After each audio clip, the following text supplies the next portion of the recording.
everyone, welcome to the newly found PhysioYogi. I'm Dipika, a physical therapist as well as a yoga instructor. Today's yoga sequence is a perfect blend of yoga poses and mixed with it are my skills of physical therapy to encourage a good posture. This sequence is targeting all the desk job people, including engineers, receptionists, administrators. Basically, this flow will be beneficial to all those who are on the computers, who often find themselves hunched over with stressed neck and stiff back. This results in a poor posture that is gadget neck or a poker's chin with rounded shoulder and a kyphotic back. Did you know that our head weighs approximately 10 pounds? And with every 1 inch forward, it adds 10 more pounds. Imagine how much stress that puts onto your tiny neck and upper back muscles. And now imagine being in this pose, in this poor posture for hours and hours every single day for years. A simple way to assess if you have a poor posture is by checking if your ears align with your shoulders. If your ears are sitting in front, this way, in front of your shoulders, that means you are building a poker's chin, or also called as nerd's neck, which is often associated with rounded shoulder and a kyphotic back as gravity pushes you down. You will also notice exaggerated spinal curve or a flattened lumbar curve. Also to notice is your back thigh muscles, the hamstrings, tightens up as you always sit on a chair with knees flexed or bent. So you will look like this, working on a computer or watching TV or on your phones.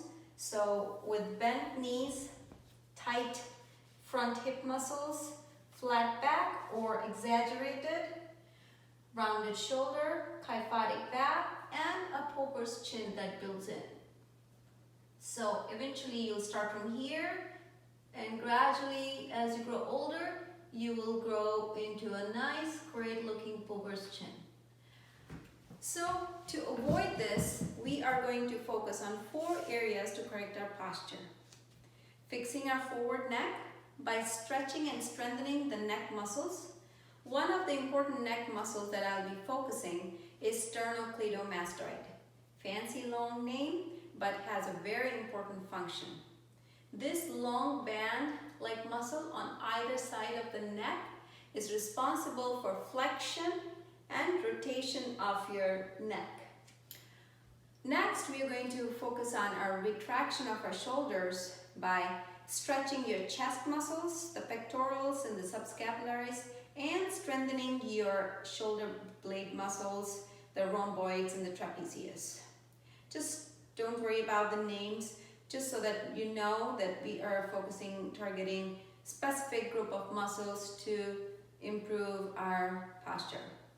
Next, we are going to focus on our abdominal muscles to maintain the normal lumbar curve. We are going to take our focus to our knees to improve our knee extension and stretch our hamstrings, the back thigh muscles. So when we're ready, start with easy pose, just like I am in Sukhasana. Maybe placing a blanket right under your bottom to open up your hips in the front, and just inhale, arms rising up, palms together, hands to heart center, gaze towards your fan finger, softly closing your eyes and bringing your focus to your breath.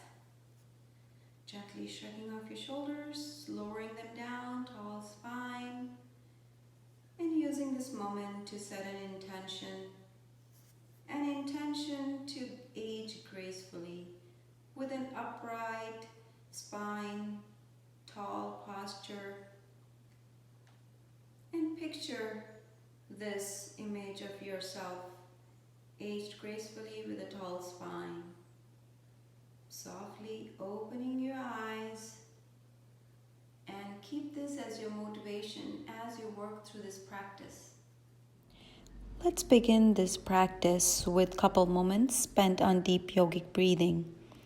Breathe in through your nose, inflating your abdomen. Exhale through the mouth, sigh it out. Inhale positive energy. Exhale the negative. When you are ready, inhale, arms rise up. Exhale, hands to shoulders. Make big circles with your elbows in outward directions for approximately 8 counts. Bring your awareness to the shoulders as you begin to warm up, working through decreasing the stiffness and stretching the tight tissue as the elbow makes these big, huge circles. Now switch the circles to opposite directions. Notice how that draws in the shoulder blades and draws out the shoulder blades. Those who have shoulder injuries, please be cautious and listen to your body. In this case, listen to your shoulder. All right, when we're ready, hands back to your knees. Again, deep inhalations, arm rise up. Exhale, hands to cactus, palms facing forwards, keeping the arms steady, the upper arm steady. Let the palms travel down, working on opening the lower part of the shoulder tissue, basically the surrounding shoulder tissue, just working on stretching the shoulder from within. Those who have limited shoulder range, please begin with a less wider cactus. Inhale, arms rise up. Exhale, palms travel down. Inhale, arms rise up into the end range and feel this resistance. Exhale, palms travel down and feel the resistance again. Just notice these subtle movements and the resistance offered from your shoulders. Softly, hands back to your knees. Move on to gentle neck movements. Left ear to left shoulder. And repeat on the opposite, right ear to right shoulder. Working on forward neck bend, chin to chest. Opening up the back cervical vertebra. And inhale, extend, look back, look up towards the sky as far as your range will allow you. Come back to neutral. Left ear to left shoulder, right ear to right shoulder. Gentle neck movements. Taking a deep breath, softly bring your awareness to your sitting posture. The tall spine, navel drawn in. Inhale, hold, palms facing upwards, fingers pointing at each other with elbows bent, staying parallel to the mat. Let the palms travel into opposite directions. Thumbs pointing backwards and repeat this arc. Exhale, palms travel back. Inhale, spread the palms out and gently work into the resistance offered by the limited range in the shoulders. And continue to work on this. As a physical therapist, in addition to stretching the muscles from outside, I'm focusing on stretching the shoulder joint from within in a gentler manner. So keep working on stretching the shoulder capsule from within, from all the direction, the front, the interior, the under part of the shoulder joint. And again, do these per your tolerance. Keep in mind, yoga is ahimsa, the non-violence towards yourself. Whenever ready, get on to hands and knees to tabletop. Flat back, hands directly below shoulders. elbows facing inwards, knees sitting right below your hips, head in line with your spine, gaze towards the mat. Lengthen your neck to stay away from the shoulders. This will give you enough room in the cervical spine for movements to occur. So here, let's work on chin tucks. Very small, tiny movements, but yet very important. Exhale, tuck in your chin. Inhale, rest. Exhale, tuck in. Inhale, rest. And continue for approximately 8 counts if available, if possible. Whenever ready, work on inhaling, taking deep breath in, arch your spine down. Your gaze can be forwards or slightly upwards. Just be mindful to avoid stressing your cervical spine with excessive neck extension as you're looking up into this cow pose. On your next exhale, gaze down towards the knees, arching your spine upwards to cat pose. Notice the back neck muscles and cervical vertebra opening up, relieving the pressure caused by the poker's chin. Inhale, rise up. And bring your awareness towards your mid-back as the cat-cow pose works to gain fluidity in the spine. Continue to work on this cat and cow pose, focusing on opening the upper back and the lower back vertebrae junction. Whenever ready, coming back to tabletop, flat back. This time, turn your gaze towards your right foot. Inhale, come back to center. Exhale, turn your gaze towards the left side. Hold it here for a second. Come back to neutral. And repeat. Turning your gaze to the opposite side, to your opposite feet. Inhale, neutral. Exhale, turn your gaze towards your opposite feet. Notice the side trunk muscle stretching. Working on stretching and movement of the spine in a different plane. Whenever ready, be prepared to tuck your toes in, send energy to your knees, extend them and lift them up into high plank. You may need to walk your hands forward so that your torso is parallel to the mat. Hands sitting right below your shoulders, engaged core, navel drawn in. Exhale to low plank. Keep elbows hugged in. Hold it here for challenge. Beginners, please rest your knees on the mat. Whenever ready, melt to the ground. Inhale, scoop up. Allow the neck to stay away from the shoulder. For those who want to ease into spinal extension, go for baby cobra with the elbows on the mat. Keeping your gaze in the front to avoid any stress in the cervical spine.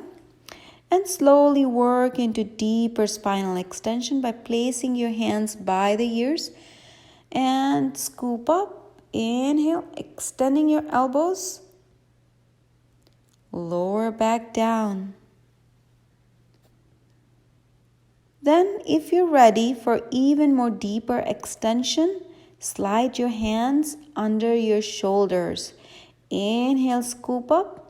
Gaze slightly upwards into a upward facing dog. As you're opening up these shortened muscles, we are assuming the position that is opposite of kyphotic posture and stretching these neck muscles, the front chest muscles, and the abdominal muscles. So taking your time here, exhale, lower down one more time. So wherever you are beginning with, you can start with your hands by your ears, elbows on the mat into baby cobra, or you may want to go into upward facing dog. Wherever you are, just be safe. All right, moving on to high plank one more time. Taking in deep breath, holding it here for a moment, engaged core. On your next exhale, bring your right feet forwards into runner's lunge. Back knee rests on the cushion, flat feet to low lunge. Bring your awareness towards your left front hip muscle. This is the iliopsoas that is opening up. Inhale, arms rise up, palms together into half moon crescent pose. Arch your spine so that your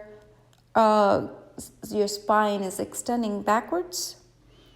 And as you remember, the constant sitting posture really shortens these hip flexors, resulting in stiff back and painful gait. On your next exhale, travel back down. Inhale, arms rise towards the sky, palms together. Here, if welcomed, bring your pelvis towards the right heel for deeper left front hip awakening. Exhale, lower back down. Holding it here. One more time. Inhale, arms rise up. Exhale, melt forwards and down. Just avoid any crunch in your spine. Just allow the movement that you can do comfortably within your range. Now, whenever ready, send your awareness to your back toes, tuck them in, lift up the back knee, and send the right leg into high plank one more time. Repeating on opposite side. On your next exhale, advance your left leg forwards to runner's lunge. Back right knee resting on the cushion and flat feet to low lunge. Getting in this pose softly. Inhale, arms travel up, palms together into half moon crescent pose. Exhale, lower down. Here, if available, bring pelvis closer to the left heel for deeper left front hip awakening. Please listen to your body and slowly get into this range with lots of repetitions. I may not expect or see you in this deeper stretch and in a person who is just beginning, which is perfectly normal. As you know, these muscles are very adaptable. When shortened, they become tight, and when overstretched, they become weak. On your next exhale, melt forwards. Inhale, arms rise back up into half moon crescent pose. Exhale, melt forwards. Whenever ready, bring that attention towards your back toes. Tuck them in. Lift your right back knee and send your front left leg into high plank. Navel drawn in. Hold it here for challenge. Whenever ready, rest to the ground. Here, you will need a soft blanket like this one or a thin cushion to place on your forehead. Once your forehead is rested on the cushion or the blanket, make sure your nose is off the mat and able to breathe smoothly. Hands by the hips, palm facing down, and lift them up off the ground as high as possible. Lower them down. Inhale, lift them up. Exhale, lower back down. And staying here, do a couple of repetitions, just elevating your palms, arms up, and exhale, lower down. Really working on your tricep muscles and some muscles around the shoulders and around the upper back. So continuing it, whenever ready, moving on to the next. Inhale, spread your hands out into the T shape with palms facing down again. Whenever ready, lift them up off the ground into wings and flap them. Deep breath, inhale, and just flap your wings, flying high. Keeping yourself in this prone position on your belly. And just flap your wings. Those who cannot tolerate laying on their belly, use modifications. Maybe placing a softest blanket you can find around your belly, if you can tolerate that, just to allow room around your chest to breathe and to allow some movement. So try some modifications, see what works for you. All right, on your next inhale, bring your focus to your elbows, bend them to cactus. Again, make sure your palms are facing downwards. Inhale, lift up your hands and elbows off the ground. And exhale, bring your elbows to back pocket. Exhale, back to neutral and rest to the ground. Inhale, lift up your elbows and hands, and elbows travel to the back pocket. Come back down. Repeating, lift up your hands and take your elbows towards your tailbone. Really notice how the shoulder blades are drawing in at different angles, strengthening the rhomboids and the trapezius muscles in a different angles. Focusing on different fibers of the muscles. All right. Resting now. Taking in deep breath, coming into tabletop one more time. Transition into a child's pose. Taking some time here. Deep breaths in and out. In your child pose, opening up your lower spine. Allowing your body to rest. Whenever ready, come into Sukhasana. We are going to move into our last pose called as legs up the wall. This is the best one saved for the last. So please find a safe wall free of any furniture where you can prop up your legs as the name explains. Place a blanket just far enough from the wall to let your bottom fit in the space and then adjust in until your bottom is in contact with the wall. Inhale, lift legs up. Find your peace here. Soft knee bends, working on ankle toe movements, toes to shin and tippy toes. Continue to work on this, hanging in here. I always recommend this pose to find relief from low back pain after a long, tiring day by stretching hamstrings muscle, which relieves the pressure off the back. This anti-gravity pose reduces swelling and is very beneficial for those who are on their feet for hours. If your legs get tired in this upright pose, please feel free to fold or hug your knees. Whenever ready, inhale, extend your legs up. Hanging in here. Now this supported pose is more of a restorative. So you can find yourself in this pose anytime in a yoga room or in your own bedroom, wherever. It could be in an airport yoga room after a long business trip. Yep, did you know that? They have yoga rooms in the airport. How cool. I love it. Anyways, whenever ready to come out of this pose, bend or hug your knees, roll over to the side, and come back to Sukhasana. All right, now coming to the end of our session, inhale, arms out and up, palms together, hands back to heart center, closing your eyes, thanking you for your presence in this space. Keep that image of aging gracefully with upright, tall spine. Keep that as your motivation. Always think about it. Softly open up your eyes again one more time. Namaste. Alright guys, hope you find this video beneficial to correct your posture. Notice that we have addressed all the precise movements to correct our alignment. Work on this 2 to 3 times per week. Eventually the muscles will remember the newfound alignment, and then by default you will be more mindful about your body posture. So always remember to function with a tall, tucked in chin. Stay healthy, stay safe. This is PhysioYogi with Dipika signing out. Namaste.